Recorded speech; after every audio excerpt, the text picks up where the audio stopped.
Chapter 6. Catelyn. Of all the rooms in Winterfell's great keep, Catelyn's bedchambers were the hottest. She seldom had to light a fire. The castle had been built over natural hot springs, and the scalding waters rushed through its walls and chambers like blood through a man's body, driving the chill from the stone halls, filling the glass gardens with a moist warmth, keeping the earth from freezing. Open pools smoked day and night in a dozen small courtyards. That was a little thing in summer. In winter, it was the difference between life and death. Catelyn's bath was always hot and steaming, and her walls warm to the touch. The warmth reminded her of River Run, of days in the sun with Lysa and Edmure, but Ned could never abide the heat. The Starks were made for the cold, he would tell her, and she would laugh and tell him in that case they had certainly built their castle in the wrong place. So when they had finished, Ned rolled off and climbed from her bed, as he had 1,000 times before. He crossed the room, pulled back the heavy tapestries, and threw open the high, narrow windows one by one, letting the night air into the chamber. The wind swirled around him as he stood facing the dark, naked and empty-handed. Catelyn pulled the furs to her chin and watched him.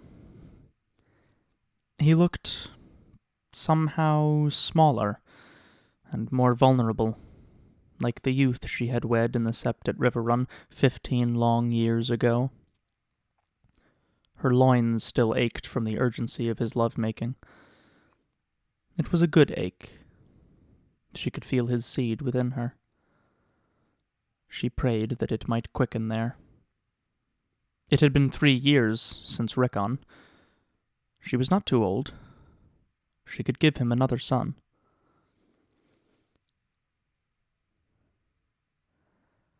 I will refuse him, Ned said as he turned back to her.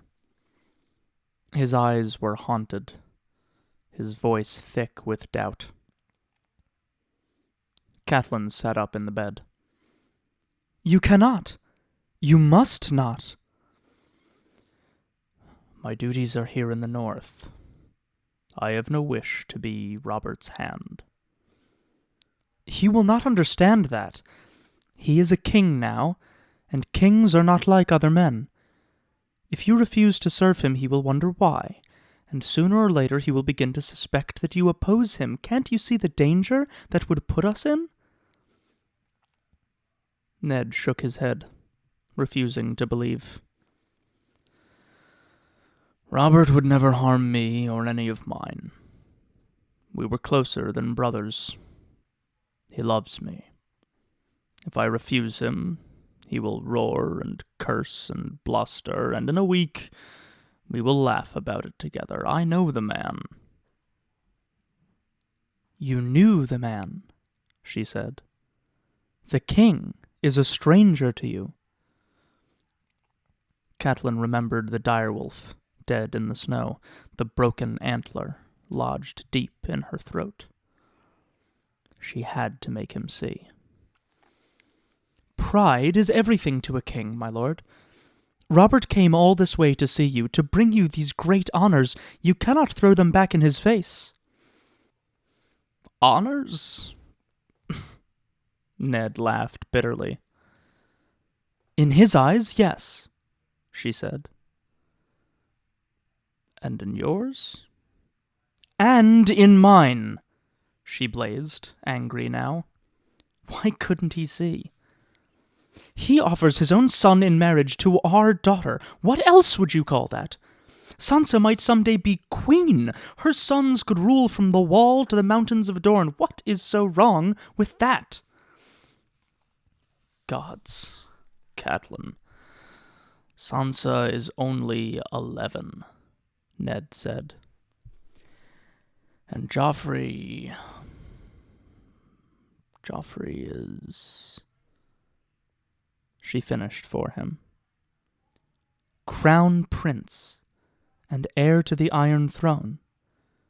And I was only 12 when my father promised me to your brother Brandon." That brought a bitter twist to Ned's mouth. Brandon. Yes. Brandon would know what to do. He always did. It was all meant for Brandon. You. Winterfell. Everything. He was born to be a king's hand and a father to queens. I never asked for this cup to pass to me. Perhaps not, Catelyn said. But Brandon is dead, and the cup has passed, and you must drink from it, like it or not. Ned turned away from her, back to the night. He stood, staring out in the darkness, watching the moon and the stars, perhaps, or perhaps the sentries on the wall. Catelyn softened then, to see his pain. Eddard Stark had married her in Brandon's place, as custom decreed, but the shadow of his dead brother still lay between them, as did the other. The shadow of the woman he would not name, the woman who had borne him his bastard son. She was about to go to him when the knock came at the door, loud and unexpected. Ned turned, frowning. "What is it?" Desmond's voice came through the door. "My lord, Maester Lewin is without and begs urgent audience." "You told him I had left orders not to be disturbed?" "Yes, my lord. He insists." "Very well. Send him in." Ned crossed to the wardrobe and slipped on a heavy robe. Catelyn realized suddenly how cold it had become. She sat up in bed and pulled the furs to her chin. "Perhaps we should close the windows," she suggested. Ned nodded absently. Maester Lewin was shown in. The Maester was a small, grey man. His eyes were grey and quick, and saw much. His hair was grey, what little the years had left him. His robe was grey wool, trimmed with white fur, the Stark colors. Its great floppy sleeves had pockets hidden inside. Lewin was always tucking things into those sleeves and producing other things from them. Books, messages, strange artifacts, toys for the children. With all he kept hidden in his sleeves, Catelyn was surprised that Maester Lewin could lift his arms at all. The Maester waited until the door had closed behind him before he spoke. "My lord," he said to Ned, "pardon for disturbing your rest. I have been left a message." Ned looked irritated. "Been left? By whom? Has there been a rider? I was not told." "There was no rider, my lord.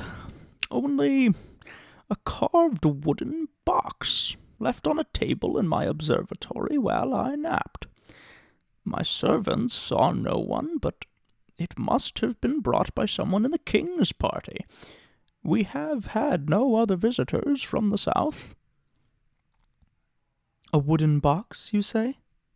Catelyn said. "Inside was a fine new lens from the observatory, from Myr, by the look of it. The lens crafters of Myr are without equal." Ned frowned. He had little patience for this sort of thing, Catelyn knew. "A lens," he said. "What has that to do with me?" "I asked the same question," Maester Lewin said. "Clearly, there was more to this than the seeming. Under the heavy weight of her furs, Catelyn shivered. A lens is an instrument to help us see. Indeed it is. He fingered the collar of his order, a heavy chain worn tight around the neck beneath his robe, each link forged from a different metal. Catelyn could feel dread stirring inside her once again. What is it that they would have us see more clearly? The very thing I asked myself. Mr. Lewin drew a tightly rolled paper out of his sleeve. I found the true message concealed within a false bottom when I dismantled the box the lens had come in. But it is not for my eyes. Ned held out his hand. Let me have it, then. Lewin did not stir. Pardons, my lord. The message is not for you either. It is marked for the eyes of the Lady Catelyn, and her alone. May I approach? Catelyn nodded, not trusting to speak. The maester placed the paper on the table beside the bed. It was sealed with a small blob of blue wax. Lewin bowed and began to retreat. Stay, Ned commanded him. His voice was grave. He looked at Catelyn. What is it? My lady, you're shaking. I'm afraid, she admitted.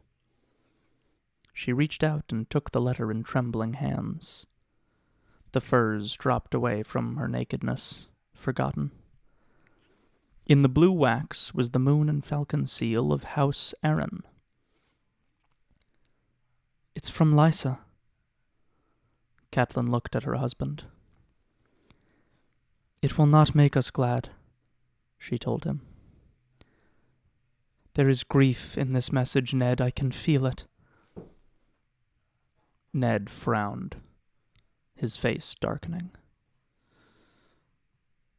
Open it. Catelyn broke the seal. Her eyes moved over the words. At first they made no sense to her. Then she remembered. Lysa took no chances.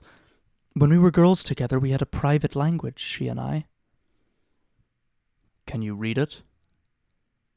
Yes, Catelyn admitted.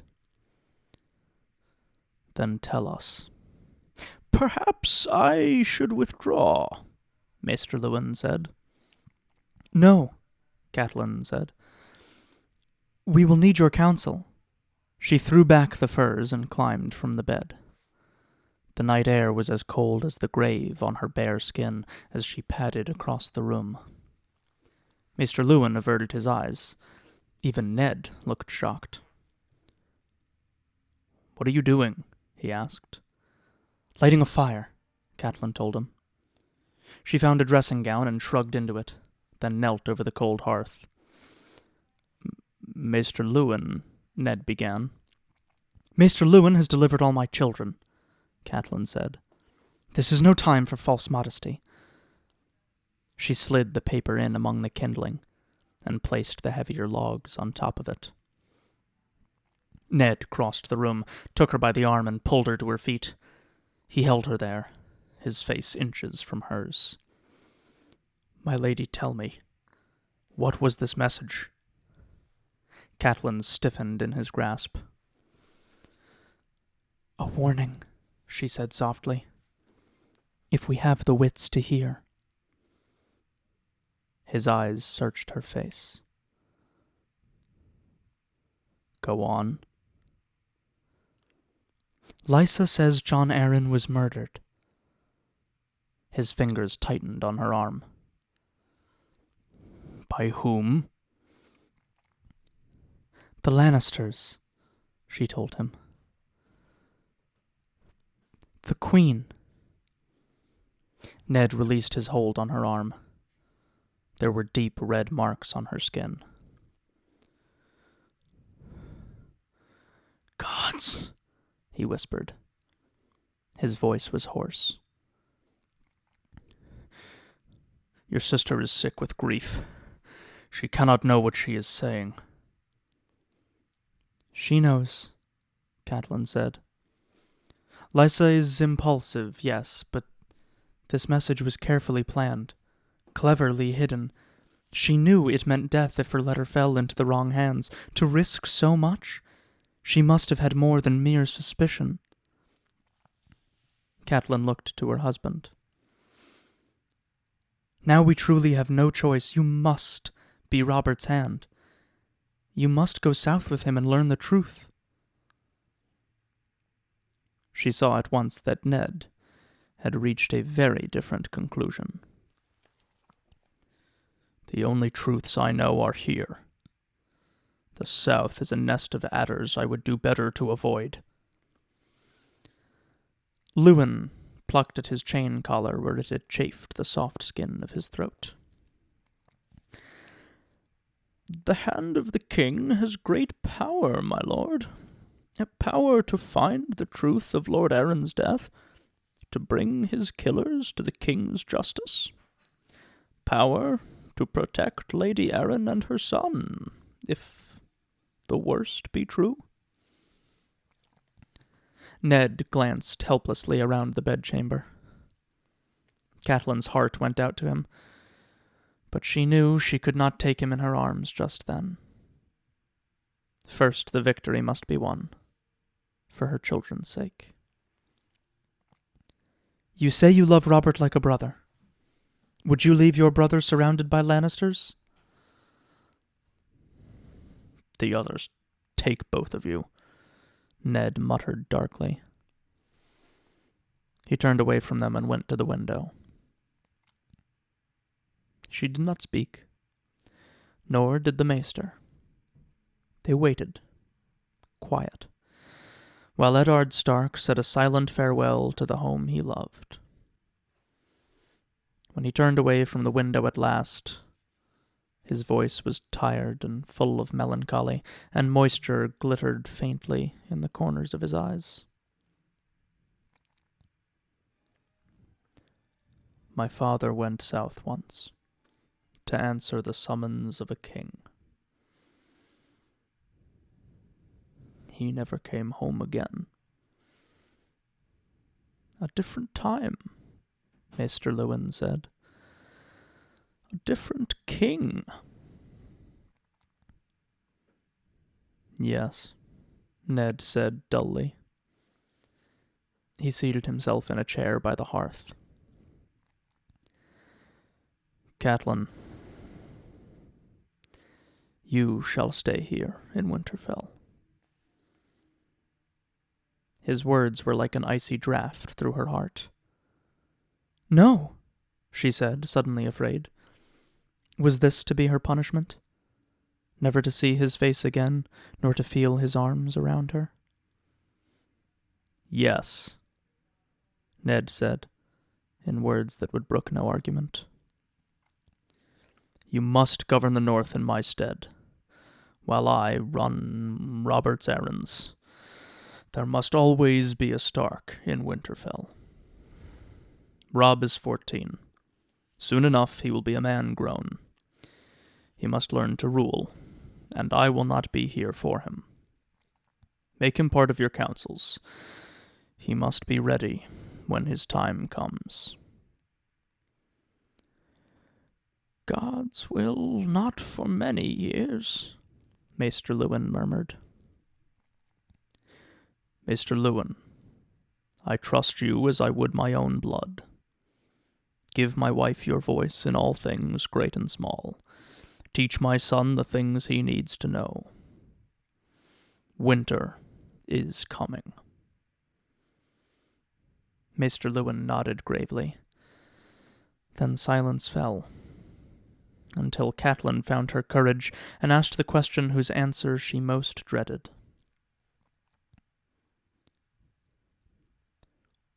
"What of the other children?" Ned stood and took her in his arms, and held her face close to his.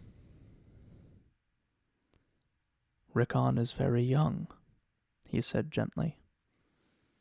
"He should stay here with you and Robb. The others I would take with me." "I could not bear it," Catelyn said, trembling.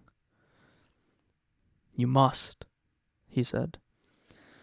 "Sansa must wed Joffrey. That is clear now. We must give them no grounds to suspect our devotion. And it is past time that Arya learned the ways of a Southron court. In a few years she will be of an age to marry too." Sansa would shine in the south, Catelyn thought to herself, and the gods knew that Arya needed refinement. Reluctantly, she let go of them in her heart. But not Bran. Never Bran. "Yes," she said. "But please, Ned, for the love you bear me, let Bran remain here at Winterfell. He is only 7. "I was 8 when my father sent me to foster at the Eyrie," Ned said. "Sir Roderick tells me there is bad feeling between Robb and Prince Joffrey. That is not healthy. Bran can bridge that distance. He is a sweet boy, quick to laugh, easy to love. Let him grow up with the young princes. Let him become their friend as Robert became mine. Our house will be the safer for it." He was right. Catelyn knew it. It did not make the pain any easier to bear. She would lose all 4 of them then. Ned and both girls, and her sweet, loving Bran. Only Robb and little Rickon would be left to her. She felt lonely already. Winterfell was such a vast place. "Keep him off the walls, then," she said bravely. "You know how Bran loves to climb." Ned kissed the tears from her eyes before they could fall. "Thank you, my lady," he whispered. "This is hard. I know." "What of Jon Snow, my lord?" Maester Luwin asked. Catelyn tensed at the mention of the name. Ned felt the anger in her and pulled away. Many men fathered bastards. Catelyn had grown up with that knowledge. It came as no surprise to her, in the first year of her marriage, to learn that Ned had fathered a child on some girl chance met on campaign. He had a man's needs, after all, and they had spent that year apart. Ned off at war in the south, while she remained safe in her father's castle at Riverrun. Her thoughts were more of Robb, the infant at her breast, than of the husband she scarcely knew. He was welcome to whatever solace he might find between battles, and if his seed quickened, she expected he would see to the child's needs. He did more than that. The Starks were not like other men. Ned brought his bastard home with him, and called him son for all the north to see. When the wars were over at last, and Catelyn rode to Winterfell, Jon and his wet nurse had already taken up residence. That cut deep. Ned would not speak of the mother. Not so much as a word, but a castle has no secrets, and Catelyn heard her maids repeating tales they heard from the lips of her husband's soldiers. They whispered of Sir Arthur Dane, the sword of the morning, deadliest of the 7 knights of Ares' Kingsguard, and of how their young lord had slain him in single combat. And they told how afterward Ned had carried Sir Arthur's sword back to the beautiful young sister who awaited him in a castle called Starfall on the shores of the summer sea. The Lady Ashara Dane, tall and fair, with haunting violet eyes. It had taken her a fortnight to marshal her courage, but finally, in bed one night, Catelyn had asked her husband the truth of it.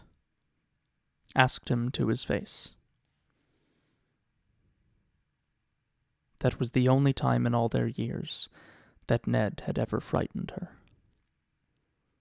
"Never ask me about John," he said, cold as ice. "He is my blood, and that is all you need to know. And now, I will learn where you heard that name, my lady." She had pledged to obey. She told him, and from that day on the whispering had stopped, and Ashara Dane's name was never heard in Winterfell again. Whoever Jon's mother had been, Ned must have loved her fiercely, for nothing Catelyn said would persuade him to send the boy away. It was the one thing she could never forgive him. She had come to love her husband with all her heart, but she had never found it in her to love Jon. She might have overlooked a dozen bastards for Ned's sake, so long as they were out of sight. Jon was never out of sight, and as he grew he looked more like Ned than any of the true-born sons she bore him. Somehow that made it worse. "Jon must go," she said now. "He and Robb are close," Ned said. "I had hoped—" "He cannot stay here," Catelyn said, cutting him off. "He is your son, not mine. I will not have him." It was hard, she knew, but no less the truth. Ned would do the boy no kindness by leaving him here at Winterfell. The look Ned gave her was anguished. "You know I cannot take him south. There will be no place for him at court. A boy with a bastard's name. You know what they will say of him. He will be shunned." Catelyn armored her heart against the mute appeal in her husband's eyes. "They say your friend Robert has fathered a dozen bastards himself." "And none of them has ever been seen at court," Ned blazed. "The Lannister woman has seen to that. How can you be so damnably cruel, Catelyn? He is only a boy. His fury was on him. He might have said more and worse, but Maester Luwin cut in. "Another solution presents itself," he said, his voice quiet. "Your brother Benjen came to me about Jon a few days ago. It seems the boy aspires to take the black." Ned looked shocked. "He asked to join the Night's Watch?" Catelyn said nothing. Let Ned work it out in his own mind. Her voice would not be welcome now. Yet gladly would she have kissed the maester just then. His was the perfect solution. Benjen Stark was a sworn brother.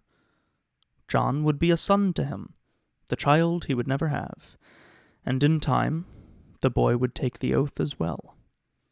He would father no sons who might some day contest with Catelyn's own grandchildren for Winterfell. Maester Luwin said, "There is great honor in service on the wall, my lord. And even a bastard may rise high in the Night's Watch," Ned reflected. Still, his voice was troubled. "Jon is so young. If he asked this when he was a man grown, that would be one thing. But a boy of 14? "A hard sacrifice," Maester Luwin agreed. "Yet these are hard times, my lord. His road is no crueler than yours or your lady's." Catelyn thought of the 3 children she must lose. It was not easy keeping silent then. Ned turned away from them to gaze out the window, his long face silent and thoughtful. Finally, he sighed and turned back. "Very well," he said to Maester Luwin. "I suppose it is for the best. I will speak to Ben." "When shall we tell John?" the Maester asked. "When I must. Preparations must be made. It will be a fortnight before we are ready to depart. I would sooner let John enjoy these last few days.